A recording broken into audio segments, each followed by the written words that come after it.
Hey guys, I'm back at the restore. Came in today because I'll be out of town Tuesday and there was some stuff needed to be taken care of. Amy cleaned out this area here, which was nice because now I can use that fan. I scrapped a bunch of fans today that were missing stuff and stuff was broken and whatever. One of the Innovas sold, the other one I moved over there. Let's see. Nothing new over here, but a bunch of stuff sold, and then some other stuff got moved over here. That Encon got moved over here, that Westinghouse. You can see a bunch of stuff is sold. There's no fans over here anymore. The black Minka finally sold.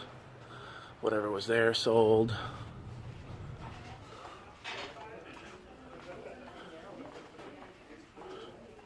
One of the only fans I actually put out today is this one with the cage.